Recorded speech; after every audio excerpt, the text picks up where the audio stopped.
Olá, hoje eu gostaria de fazer a leitura de um texto do filósofo francês Jean-Paul Sartre. O existencialismo é um humanismo. É um texto do Jean-Paul Sartre que eu considero bastante importante, principalmente para aqueles que ainda não são muito introduzidos nesse filósofo, porque é um texto, eu diria, de fácil acesso. E contém algumas das ideias mais importantes do Jean-Paul Sartre, escritas a um público em geral. Esse texto não é escrito para filósofos, é escrito para pessoas. Inclusive, é um texto endereçado aos críticos de Jean-Paul Sartre. E quem são esses críticos? Muita gente, né? Pessoas de diversos segmentos aí da sociedade francesa. Bem, Jean-Paul Sartre é um filósofo francês, nascido em 1905, morto em 1980. Além de filósofo, escritor, ensaísta, dramaturgo, muito engajado nos movimentos sociais de seu tempo, e é um filósofo que teve uma entrada em um público maior, além do público acadêmico, né? Além dos acadêmicos, além dos estudantes de filosofia. Os escritos de Sartre alcançaram várias camadas aí da sociedade francesa e, claro, seus textos foram sendo traduzidos e reconhecidos em outros países, e esse filósofo tem aí um renome bastante importante para a filosofia, especificamente a filosofia existencialista ou o existencialismo, que é um movimento que o faz reconhecido como um grande promotor, né, um grande propulsor aí desse movimento do existencialismo, no caso francês. Pois bem, eu vou fazer a leitura de alguns fragmentos do texto e vou fazer alguns comentários. Eu dividi essa compreensão da minha leitura a partir de 7 itens, então eu vou falar item por item. Claro que não esgota o texto, né? Apenas os elementos que me chamaram mais atenção, que compõem o desenvolvimento desse texto, e vamos a ele, né? Vamos começar. O existencialismo é um humanismo, de Jean-Paul Sartre. E ele começa assim: gostaria de defender aqui o existencialismo de uma série de críticas que lhe foram feitas. Então aqui você já vê que ele está escrevendo isso para responder a algumas críticas, né? Em primeiro lugar, acusam-no de incitar as pessoas a permanecerem no imobilismo do desespero, todos os caminhos estando vedados. Seria necessário concluir que a ação é totalmente impossível nesse mundo. Tal consideração desembocaria, portanto, numa filosofia contemplativa, o que, aliás, nos reconduz a uma filosofia burguesa, visto que a contemplação é um luxo. São estas, fundamentalmente, as críticas dos comunistas. Seguindo no texto. Por outro lado, acusam-nos de enfatizar a ignomínia humana, de sublinhar o sórdido, o equívoco, o viscoso, e de negligenciar certo número de belezas radiosas, o lado luminoso da natureza humana. Por exemplo, segundo a senhorita Marcier, crítica católica, esquecemos o sorriso da criança. Uns e outros nos acusam de haver negado a solidariedade humana, de considerar que o homem vive isolado. Segundo os comunistas, isso se deve, em grande parte, ao fato de nós partirmos da pura subjetividade, ou seja, do penso cartesiano, ou seja ainda, do momento em que o homem se apreende em sua solidão, o que me tornaria incapaz de retornar em seguida à solidariedade com os homens que existem fora de mim e que eu não posso alcançar no cogito. Bom, vou fazer um comentário a partir desse primeiro fragmento, né? Ele está apresentando aí duas grandes críticas, a crítica de dois lados, dois segmentos opostos da sociedade de seu tempo, né? As críticas dos comunistas, aqueles que estão engajados em um movimento de transformação do mundo, e a crítica dos religiosos, aqui localizado de maneira mais precisa, os católicos, que consideram que a filosofia de Jean-Paul Sartre não vê a beleza do mundo e coloca e compreende esse humano como alguém encapsulado na própria feiura da existência humana. São essas duas críticas. Agora, ele vai começar a responder às críticas no parágrafo seguinte, e aí ele até explica por que ele está intitulando esse escrito, né, essa carta, como o existencialismo é um humanismo, né? Por que ele está atrelando a ideia do existencialismo à ideia do humanismo? Vamos ao parágrafo seguinte. Na perspectiva cristã, somos acusados de negar a realidade e a seriedade dos empreendimentos humanos, já que, suprimindo os mandamentos de Deus e os valores inscritos na eternidade, resta apenas a pura gratuidade. Cada qual pode fazer o que quiser, sendo incapaz, a partir de seu ponto de vista, de condenar os pontos de vistas e os atos alheios. Tais são as várias acusações a que procuro hoje responder, e a razão que me levou a intitular essa pequena exposição de O existencialismo é um humanismo. Muitos poderão estranhar que falemos aqui de humanismo. Tentaremos explicitar em que sentido o entendemos. De qualquer modo, o que podemos desde já afirmar é que concebemos o existencialismo como uma doutrina que torna a vida humana possível e que, por outro lado, declara que toda a verdade e toda a ação implicam um meio e uma subjetividade humana. Mais um fragmento, encerro por aqui. Bom, então ele já está atrelando aí a ideia do existencialismo, a ideia do humanismo, porque o humanismo é uma concepção que centraliza o homem frente às decisões da existência humana. E ele considera que o existencialismo tem essa mesma proposta, né, de oferecer uma centralidade ao homem, um protagonismo ao homem frente às decisões de sua existência. E ele considera que essa doutrina, ela confere dignidade ao homem, né? Ela viabiliza essa dignidade da existência humana.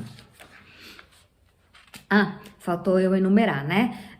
O primeiro fragmento que eu li, eu enumerei como ponto 1, críticas ao existencialismo. O segundo fragmento que eu li, eu intitulei como ponto 2, a defesa de Sartre e a motivação para escrever esse texto.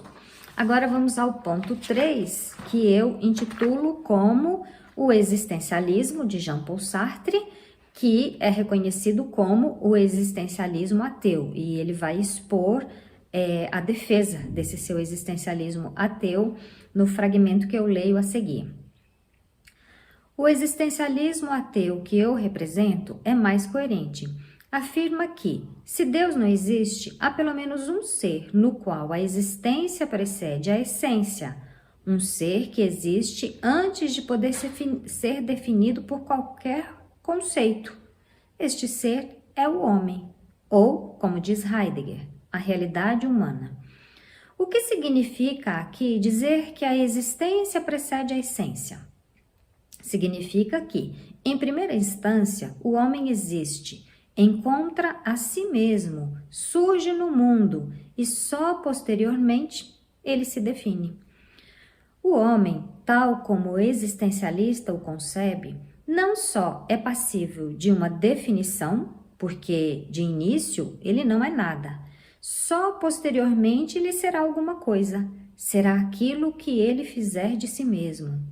Assim, não existe natureza humana, já que não existe não existe um Deus para concebê-la. O homem é tão somente não apenas como ele se concebe, mas também como ele se quer. O homem ele se concebe após a existência como ele se quer e após esse impulso para a existência. O homem nada mais é do que aquilo que ele faz de si mesmo. Esse é o primeiro princípio do existencialismo. Pois então, né, comentando o existencialismo ateu de Jean-Paul Sartre, ele propõe que se está derrubada essa concepção de que o homem foi criado por Deus, logo ele é dotado das características que Deus lhe atribuiu, essa ideia não existe mais para Jean-Paul Sartre, então esse humano está lançado no mundo e essa construção do si mesmo, ou essa concepção, ou essa criação de si mesmo, se dá a partir da própria existência desse humano. Logo, a existência precede a essência. Um quarto princípio que está atrelado ao terceiro é o conceito de subjetividade humana para Jean-Paul Sartre e a ideia de projeto, né? Porque se o Jean-Paul Sartre considera que Deus não criou esse homem dotado de características, logo esse homem precisa criar-se a si mesmo, como se dá essa subjetividade humana? Vamos à leitura. É também isso a que chamamos de subjetividade, a subjetividade de que nos acusam. Porém, nada mais queremos dizer, usando o termo subjetividade, senão que a dignidade do homem é maior do que a da pedra ou a da mesa. Pois queremos dizer que o homem, antes de mais nada, existe, ou seja, o homem é, antes de mais nada, aquilo que se projeta num futuro e que tem consciência de estar se projetando no futuro. De início, o homem é um projeto que se vive a si mesmo, subjetivamente, ao invés do musgo, de podridão ou de ser uma mera couve-flor. Nada existe antes desse projeto. Não há nenhuma inteligibilidade no céu e o homem será apenas o que ele projetou ser. Então, aqui aparece claramente a ideia de projeto, né? A ideia de subjetividade ele vai desenvolver mais posteriormente, né? Aqui ele lança essa compreensão aí de subjetividade. Subjetividade não é um encapsulamento. A princípio, temos esse ponto fundamental, né? Subjetividade não é um eu dentro, encapsulado, distanciado de todo mundo. Para Sartre, subjetividade não é isso. E a ideia de projeto, para mim, eu acho que tem uma imagem que me clarifica essa ideia de projeto, que é a imagem de uma flecha. Então, para o Jean-Paul Sartre, esse humano é sempre uma flecha lançada para fora, né? Então, essa flecha está sempre correndo, está sempre seguindo numa direção do fora de si mesmo. Isso é projeto, né? E eu até como professora universitária posso comparar a ideia de projeto aos trabalhos que os meus alunos costumam fazer, TCC, TG, dissertação de mestrado ou mesmo uma tese de doutorado. Quando se inicia esse trabalho, nós chamamos de projeto, porque é algo que ainda está em andamento, é uma ideia, né? Quando um aluno faz um projeto de pesquisa, em TCC, em TG, ele está desenvolvendo suas ideias. Quando ele realiza a pesquisa, esse projeto está acontecendo. E quando ele entrega, finalmente, defende a sua tese, defende a sua ideia, aí nós chamamos isso de relatório. Ele entregou o relatório de pesquisa, né? Pois então, para Jean-Paul Sartre, não tem relatório de pesquisa, não. Ou se tiver, é depois da morte, né? Não tem relatório de vida. Se tiver, é depois da morte. O que temos é um projeto, é um humano que está sempre em construção, está sempre aquela flecha lá que está voando nos ares aí, está sempre seguindo numa direção e essa direção é o fora de si mesmo, né? Então, esse é o conceito de subjetividade de Jean-Paul Sartre, tá? Isso é bastante importante porque, de maneira hegemônica, entende-se a palavra subjetividade como algo que está dentro de mim. E Jean-Paul Sartre vem propor que subjetividade não é algo dentro de mim. Inclusive, ele vai dizer que o homem em si mesmo é nada. Ele torna-se alguma coisa a partir desse lançamento para fora de si mesmo, né? Então, a ideia de subjetividade está muito próxima da ideia de projeto, tá? É aquilo que se lança, que está acontecendo, que nunca está acabado. Enfim, vamos seguindo. Mais um ponto que eu quero destacar no texto, seria o item 5, é a relação entre subjetividade, responsabilidade e engajamento.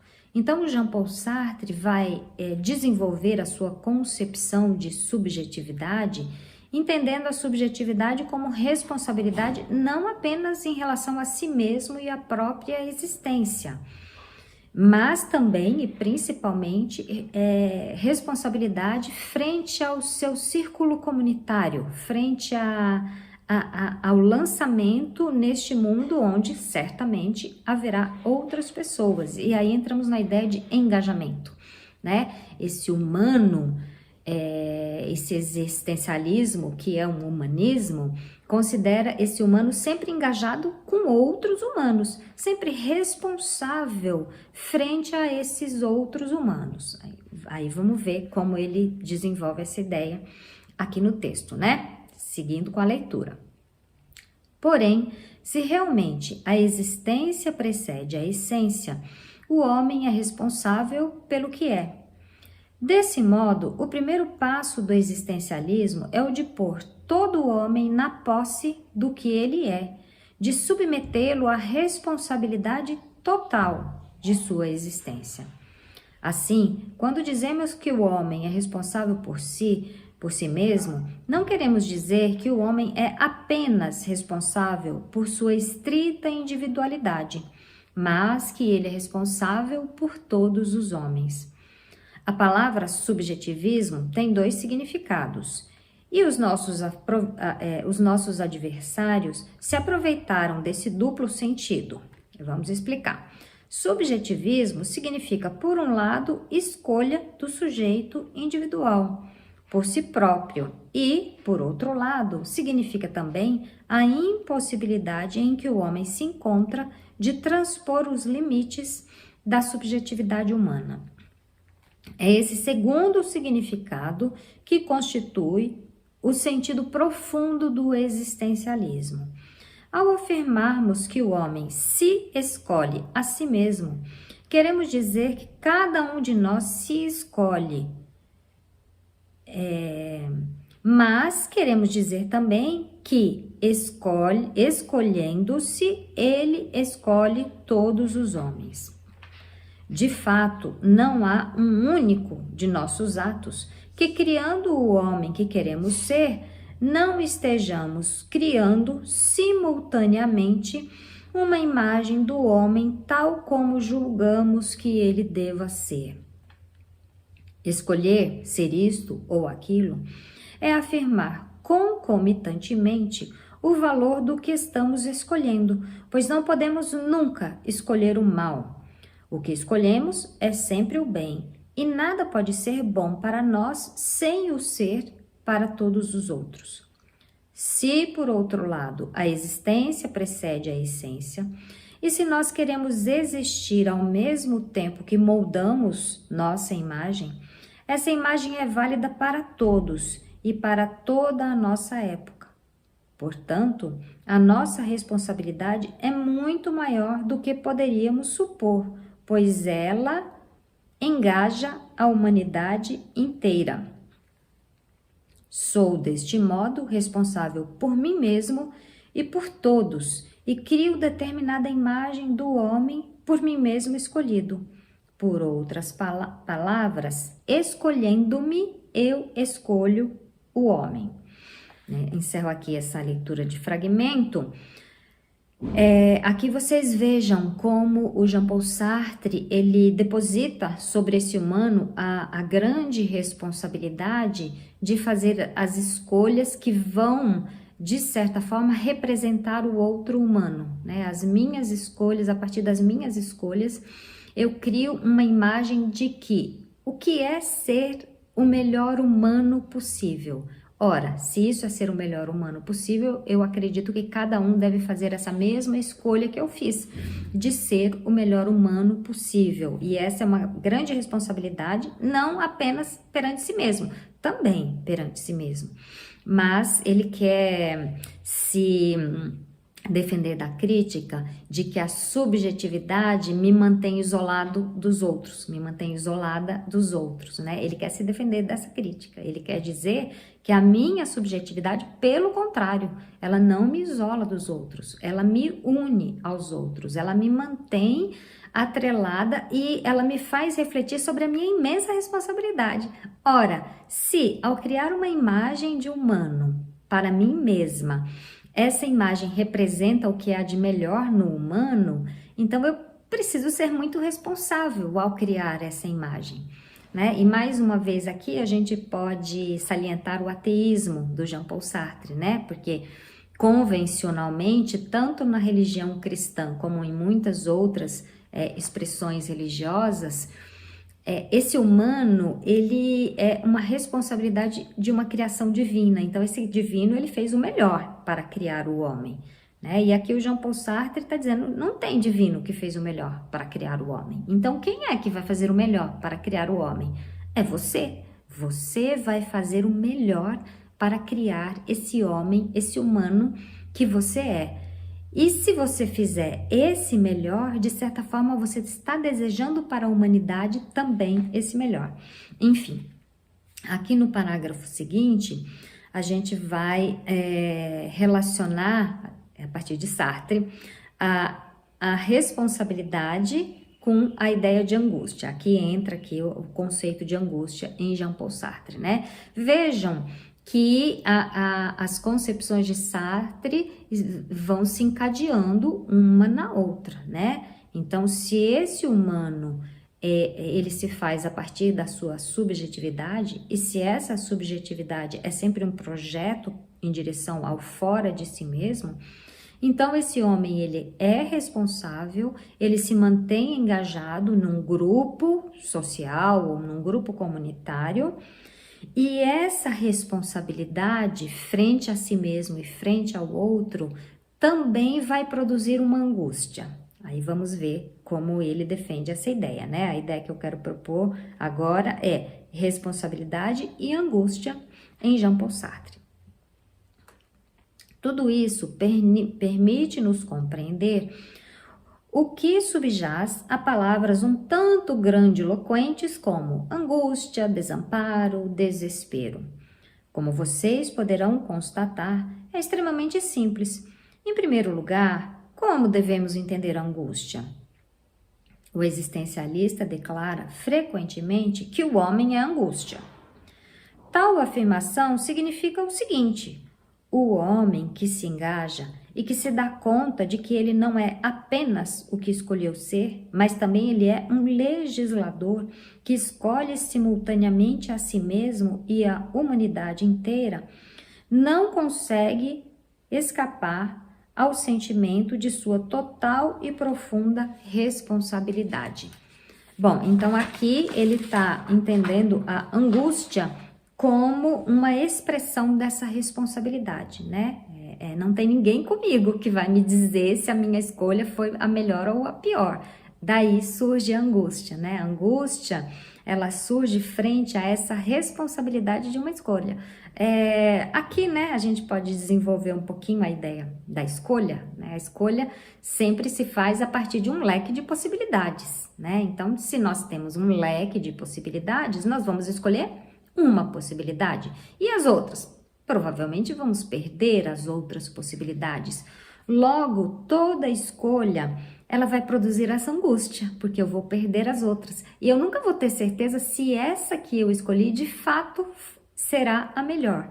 A menos pela minha própria convicção de que se eu escolhi, é porque eu fiz o meu melhor naquele momento, né? Mais um fragmento aqui sobre a angústia, ele diz: é a própria angústia que constitui a condição da ação do humano, pois ela pressupõe que todo humano encerra uma pluralidade de possíveis e dentro dessa pluralidade de possíveis haverá uma escolha, né? Então a angústia surge frente a essa pluralidade de possíveis e a essa perda dos outros possíveis e essa solidão. Aí tem também o componente da solidão, né? Se eu escolho, eu estou sozinho, eu não posso atribuir a Deus a responsabilidade pela minha escolha. Se eu sou um existencialista ateu, não vou atribuir a Deus. Eu não vou atribuir ao outro, eu não vou atribuir ao meu pai, à minha mãe, à minha professora. Eu preciso escolher por mim mesma e atribuir a mim mesma a responsabilidade por essa escolha. Isso gera angústia e isso gera desamparo.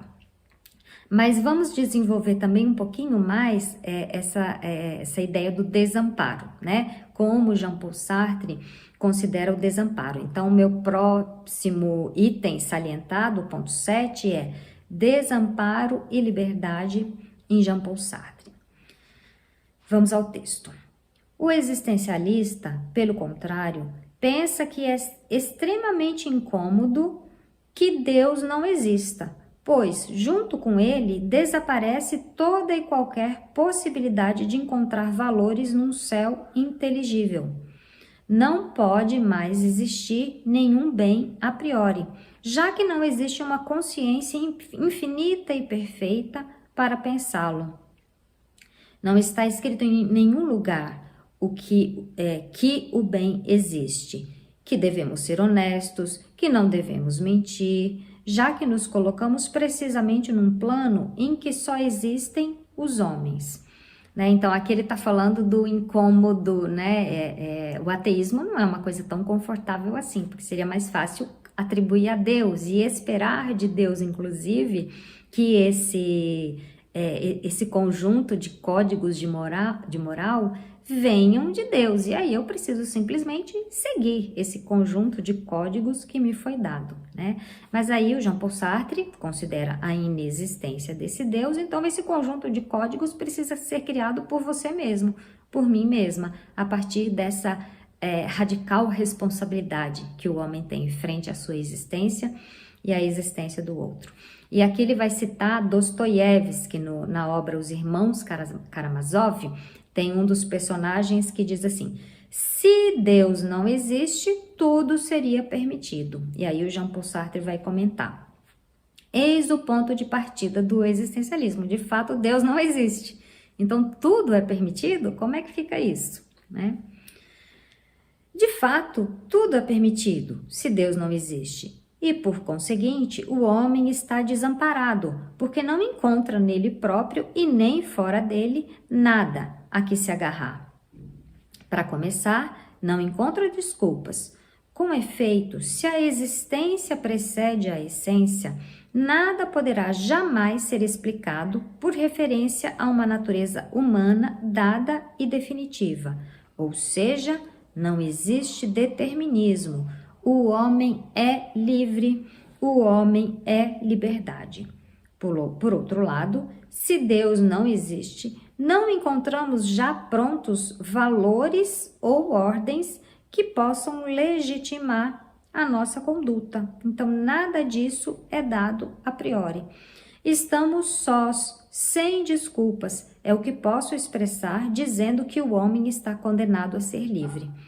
Condenado porque não se criou a si mesmo e como, no entanto, é livre uma vez que foi lançado no mundo, então é responsável por tudo o que faz.